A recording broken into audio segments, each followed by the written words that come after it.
All right, update on the build. You can see we have the doorways in now.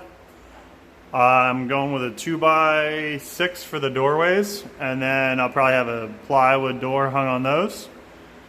We are done with mudding. All the lights had to come down for the mudding.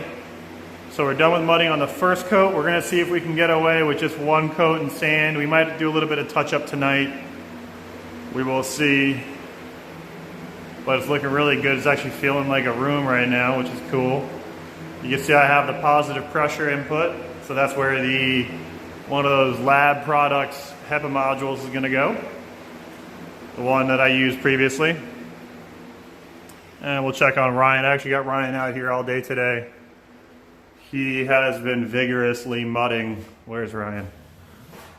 Say what's up, Ryan. What's going on? So he's out here mudding up all the joints, and this is the Spawn Lab HEPA filter, blower, motor, power outlets. Here's a switch for them, and then the light switch. And you can see I have a designated, this is very important, designated power source just for the sealer and for my charging my phone, which is not a large load, but you gotta have a designated 20 amp breaker, especially if you're running the larger, I'm running a 10 millimeter automatic jaw, double jaw. It pulls like 2200 watts. If you don't have designated power, you're not gonna have a good seal. So I got the foam board.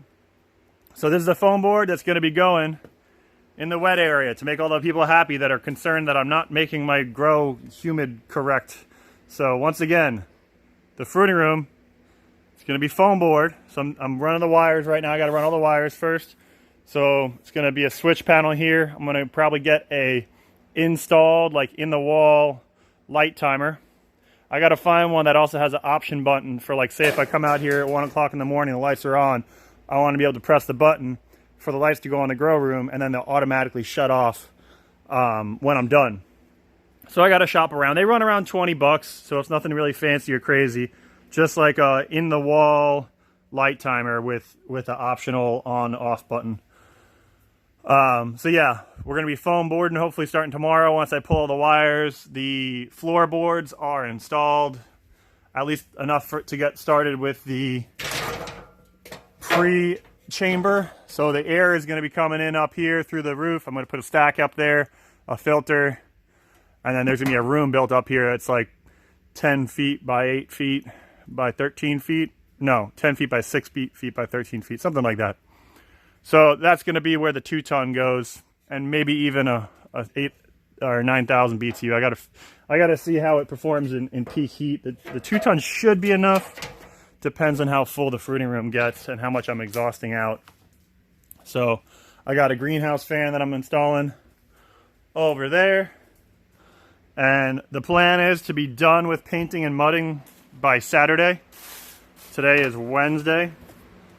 So we got today, Ryan's gonna be out here, and then tonight I'll have like 4 people out here mudding and taping. And then tomorrow, Thursday, we'll be painting.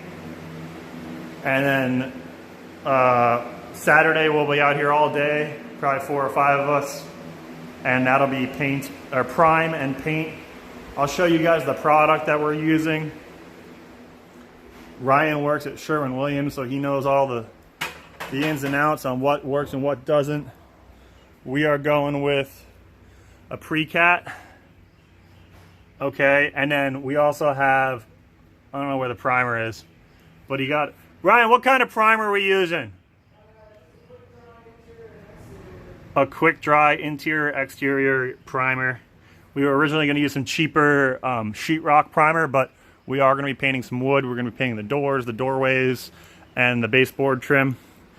So we're going with a more wider application of a primer.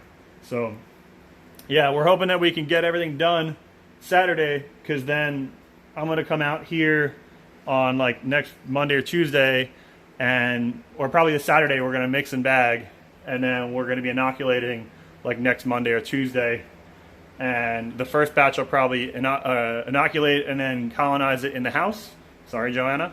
She's going to be upset that I have 24 square feet of grow and I still have to bring stuff inside the house. But I don't have the air conditioners up and running. So we'll do one batch. I got to get the air conditioners up and running over the next 2 weeks and get the fruiting room up and running, and crunch time. So hopefully we can get it all done in time. I'm hoping to be up and operational by mid-July and start talking to all the restaurants, maybe do a couple of farmers markets. But really the clientele is going to be restaurants and maybe some supermarkets. So hopefully you like this video. If you want to support my channel, patreon.com/MyersMushrooms. Also, MyersMushrooms.com. I got bags, mushroom grow bags. So right now I'm actually doing full cases for XLS-A's, 14A's, and biodegradable and non-biodegradable, and 3 tea bags as well. So hit me up. My prices are really competitive, and I do all different size bags. So yeah, definitely that's a way to support this channel. And take it easy. Keep on mushrooming.